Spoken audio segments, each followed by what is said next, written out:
As Britain's economists speculate over the prospects of a triple-dip recession, the future looks bleak for those already struggling to make ends meet. Across England, the cost of renting is going up. House repossessions are on the rise, and particularly here in London, more and more people are finding themselves homeless. One path out of that is squatting, but that is now under serious threat. Tens of thousands of people have been squatting in empty buildings across the UK for many, many years. But last year, the government criminalised squatting in residential buildings, and now it's considering doing the same for commercial buildings. Mike Weatherly is a Member of Parliament who's been campaigning to make this happen. I'm no fan of empty buildings either, and I think we ought to do various things to encourage empty buildings to be back into use. But what I don't want to see is vulnerable people, and these are often very vulnerable people, drug addicts and alcohol and so on, going into very vulnerable properties. A lot of these properties, commercial ones who have been abandoned, are unsafe, they don't have sanitation, they don't have electricity. The local authorities should be looking after homeless people. Now, some squatters have got nothing to do with homelessness. They are basically anarchists who just want to have rent-free accommodation. They're well educated and web savvy. I don't mind people having alternative views on life and they can live the way they want to, but what they can't do is just take what doesn't belong to them and rob people of their own property. It's true that many in Britain do see squatters as a scourge on society that threaten to steal their property and land. It's an image perpetuated by much of the media. So we decided to visit some squats in London and find out what they're like for ourselves. Welcome to 1 Rochester Square. Rochester Square is nestled in a residential neighbourhood of North London. The rare green space lay unused for years until the squatters arrived 6 months ago. We've got 6 rooms in the main area and 1 room at the back of the kitchen. The kitchen is built in a way that all our water that we use for cleaning our clothes and cleaning our dishes is recycled back around to the toilet and used also as water to flush the toilet, saving about 70 litres a day. We have a bike workshop where 2 people who are amateur bike mechanics work on fixing people's bikes and building up new ones from spare parts. When we arrived, there were alcohol bottles, hypodermic needles, there was pornography. So when we came in, we did a lot of cleaning up. We've tried to contact the owner, tried to show him what we've done. Unfortunately, he's only wanted to deal with us through his solicitor and hasn't come down to his site to have a look what we've done here, which is a bit unfortunate. If you look up, you can see that most of the wood is rotting, and this is what happens if you don't take care of a place. We have to be very careful to separate media scare stories, because there is a campaign of right-wing media vilification, unfortunately, against squatters, from the fact. Pete is a master's student and a part-time teacher. He says that all the squatters he knows think carefully before choosing to occupy a space. Squatters tend to go for places which have been left empty for a very long time anyway. And if they find that this place is just been sold, or if it's to become somebody's home, they're not going to squat it. A, because the legislation which existed even before the new law meant that they would be evicted very rapidly anyway as a consequence. And B, because squatters are not in the business of taking people's homes. They're in the process of putting a temporary shelter over their heads. I wonder if many landlords didn't just talk to the squatters as rational individuals, and they'd be able to see that actually they're not just druggies who are going to tear the place apart, but can actually improve the place. And he says squatters, like wider society, are composed of a diverse range of people. I used to believe that squatters were a subculture of people who were anarchists and didn't work and all had Mohicans, and then I learned actually that they're just people, and that many of the people who are, serving me food in a restaurant, or many people in healthcare are squatters. People who are providing essential services are squatters. They're a very diverse range of people. They're just people on low incomes, and they're just finding a solution to the fact that this is an incredibly expensive city to live in, and property ownership is getting more and more concentrated into fewer and fewer hands.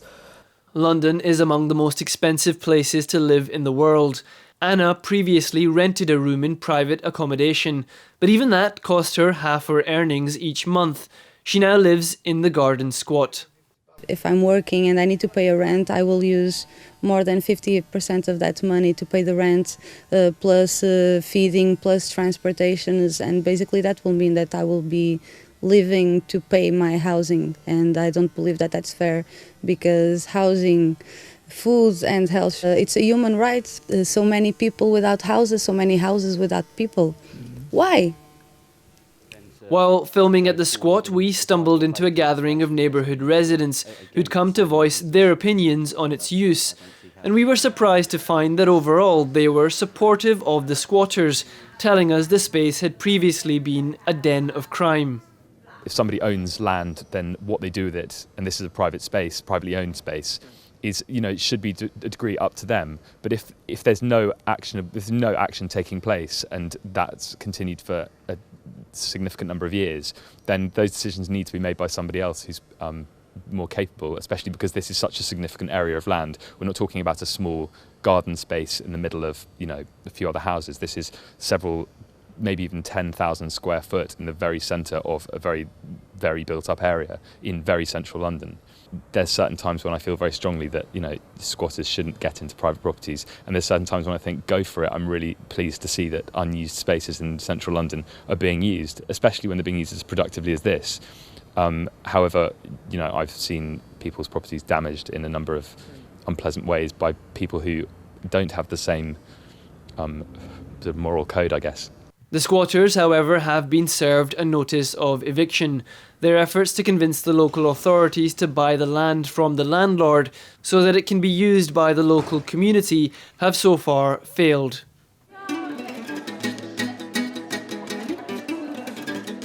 The next squat we went to see was quite different. An industrial building in South London, the Colorama squat was previously a printing workshop. It too lay abandoned for several years until squatters arrived.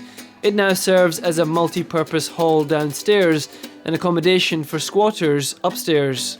It was like in a really, really kind of bad state. It was like a complete wreck when we first moved in. I came in out on the second day, and it took a lot of work to kind of get back up and to make it livable, and also so we could hold events there. We got a free shop.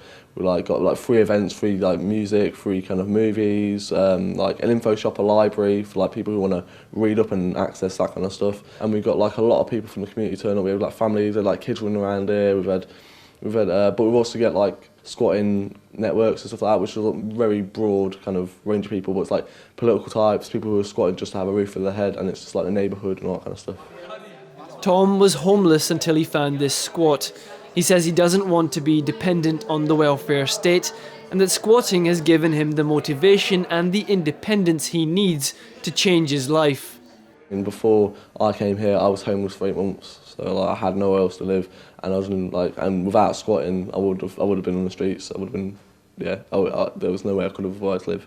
And it's the same with a lot of people here. There's people who are squatting out of necessity as well. This place gives you motivation. I had no motivation. I was homeless because of the rent, and this place has given me motivation. This place has given me orders, given me structure. Listening to Tom, it's clear that for him, squatting is more than just about necessity. He has some very strong views on what he sees as serious inequality in society. My dad worked 40 odd years in a factory for nothing, had no money whatsoever, worked his entire life, and he was a clever bloke. The people who had the privilege, had the ability to go and get that kind of stuff, that's what they were given to them by their birth and all that kind of stuff, by their education. If you can't squat in buildings like this anymore as well, yeah. Where did that leave you? Either in prison or homeless, basically. We arrived at Colorama on a Thursday when they have their weekly People's Kitchen.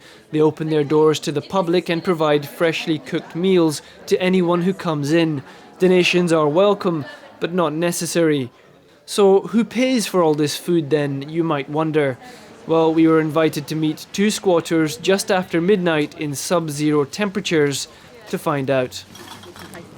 So what's this kind of stuff you're finding? You got some bread?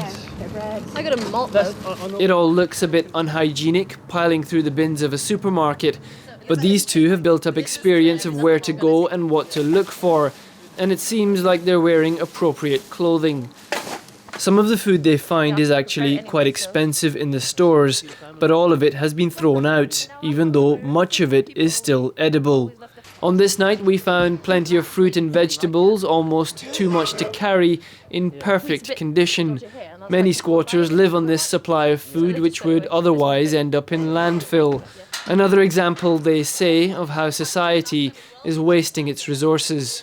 I think it's totally fine to eat the food we find in the bins because most of it's actually quite nice. You just wash it, chop it up, cook it, and it's totally fine to eat. Most employees will understand because they see every day that they have to throw away a vast amount of food, and most of them will realise that it's a really stupid thing to do. You could just give it to people who are in need of food. But yeah, I mean, obviously, sometimes they're not allowed to give food to us, or sometimes they have to shoo us away. We're not allowed to enter the premises. Yeah, and sometimes they even build like big fences, electric wires, and put padlocks in front of the bins. All these things just because they don't want people to get fruit. They want people to buy stuff. You know, this is how capitalism works. I think it's such a waste of resources. You know, like throwing food away.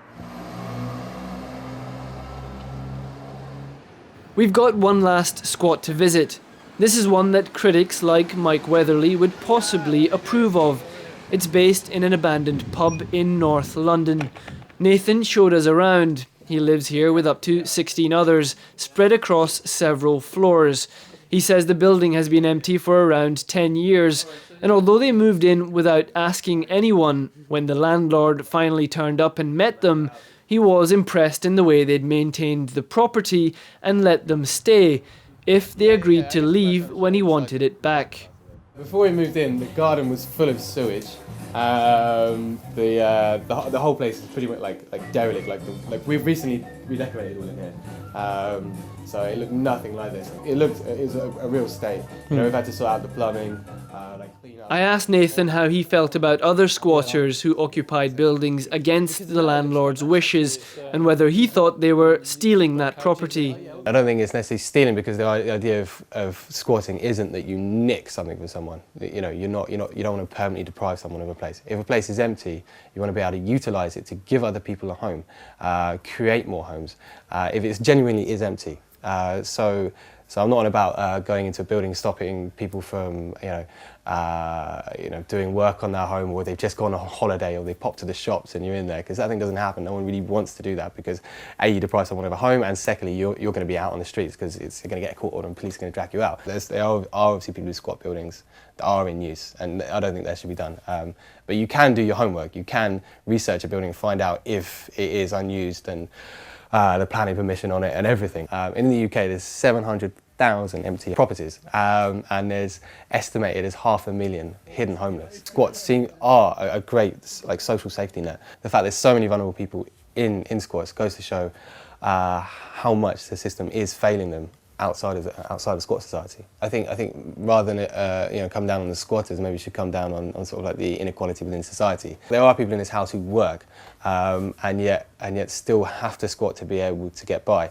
More and more people are struggling just to be able to get by because they're paying so much in rent. If the possibility was accessible to not squat, I think most people would not squat. There isn't a problem when the landlord and the squatters come to an agreement, and that's probably a way forward. But a lot of the time, when the landlord or the bailiffs come to evict them, the squatters don't let the bailiffs in. They physically stop them from getting in. When someone's come and got bailiffs on you, I think it's come to a point where the owner has not engaged with you at all to be able to talk with you, to come to an agreement, and they're forcing you out the property. There's a place just down the road here. It's been empty for, I think, 7 years.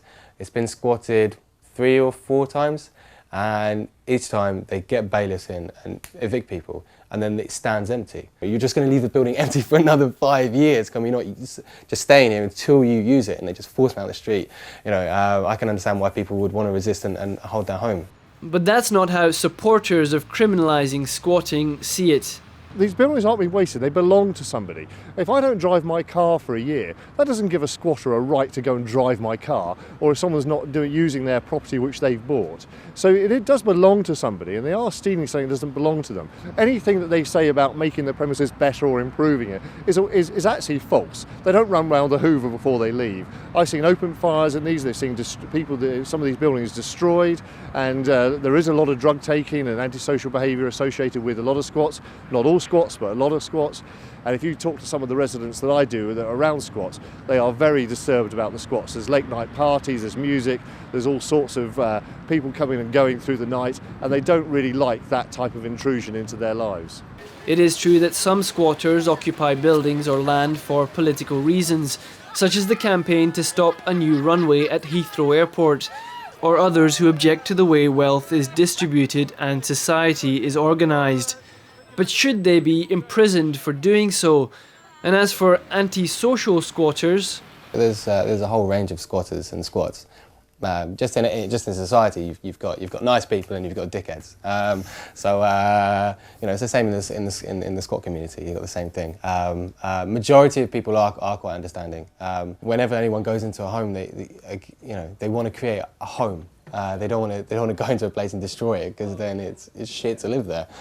So you obviously want to make it your home to live there. So you want to keep it nice and make it comfortable. But then there are other people who are party crews, and they like to open up a building and throw parties once in a while. And often, sometimes too often. But then again, like when I was a student, I had more complaints from the neighbours when I was a student than I do now. When you were a student living in rented accommodation? Yeah. There are cases of squats that are bad. It would be absolutely short-sighted of me to sit here and say that all squatting is good. That's not the case. But there's no evidence to suggest that squatters are any more antisocial than any other sector of the housing population.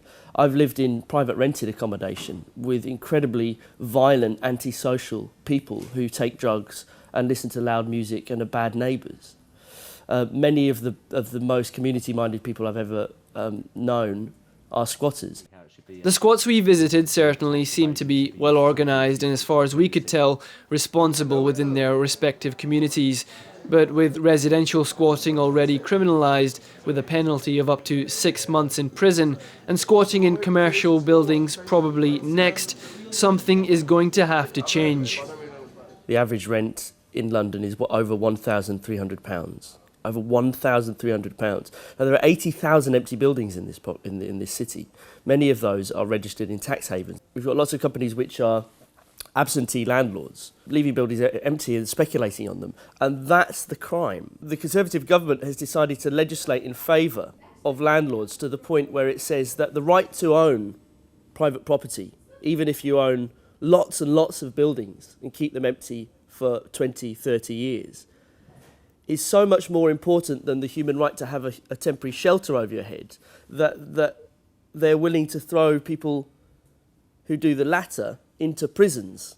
We should do other things to encourage empty properties back into use, but it doesn't mean that we should then say, well, it's a free-for-all for everybody to go and take what doesn't belong to them. Perhaps the most important question is, where do these people go next if squatting in empty commercial buildings also becomes a criminal act? Statistics show that 40% of homeless people are squatters at some point.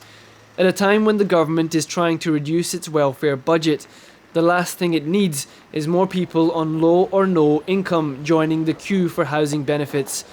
Is it en route to scoring an own goal? Hassan Ghani for The Real News, London.